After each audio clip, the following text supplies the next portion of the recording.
Hello all, finally we are back with haircut session. Me and my girls decided to get a haircut. ಮುಂಚೆನೆ appointment ತಗೊಂಡು ಹೋಗಿದ್ರು ಕೂಡ ತುಂಬಾ crowd ಇದ್ದಿದ್ರಿಂದ wait ಮಾಡಬೇಕಾಯ್ತು. 15-20 ಮಿನಿಟ್ಸ್ ವೇಟ್ ಮಾಡಿದ್ಮೇಲೆ ಫಸ್ಟ್ ದೀಪ್ತಿನ ಕರೆದ್ರು.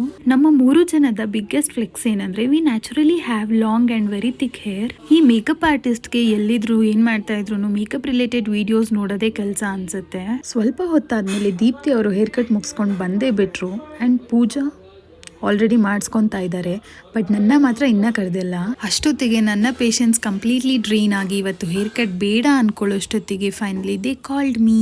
ಇಲ್ಲಿ ನೋಡಿ ಪೂಜಾ ಅವ್ರ ಮಾಮ್ ಡ್ಯೂಟೀಸ್ ಮಾಡ್ತಾ ಇದ್ದಾರೆ, ಬೇಬಿ ಬಗ್ಗೆ ಅಪ್ಡೇಟ್ಸ್ ತಗೋತಾ ಇದ್ದಾರೆ. 30-40 ಮಿನಿಟ್ಸ್ ನಂತರ ನಂದು ಕೂಡ ಹೇರ್ ಕಟ್ ಮುಗೀತು. ನಾವೆಲ್ಲರೂ ರೆಗ್ಯುಲರ್ ಆಗಿ ಸ್ಪಿನ್ ಅಲ್ಲಿ ಹೇರ್ ಕಟ್ ಮಾಡಿಸೋದ್ರಿಂದ ಬೇರೆ ಎಲ್ಲಿ ಮಾಡಿಸಿದ್ರು ನಮಗೆ ಅಷ್ಟು ಸ್ಯಾಟಿಸ್ಫೈ ಆಗಲ್ಲ. ಬಿಕಾಸ್ ಇಲ್ಲಿ ಅವರು ನಮ್ಮ ಎಕ್ಸ್ಪೆಕ್ಟೇಷನ್ಸ್ ನ ತುಂಬಾ ಚೆನ್ನಾಗಿ ಅರ್ಥ ಮಾಡ್ಕೊಂತಾರೆ. Let's have a moment for slow ಮೋ. ಇವಳಿದ್ದಲ್ಲೆಲ್ಲ ಮರೆಯಬೇಕು ನೀದಿರೇ, ಅರೆರೆ ಮರೆತು ಎಲ್ಲ ಮರೆತು ಹಾಯಾಗಿರುವೆ ಮೂರು ಹೊತ್ತು, ನಿನ್ನ ಹೊರತು ಬೇರೆ ಏನು ನನ್ ಪ್ರೀತಿ ಗೊತ್ತೇ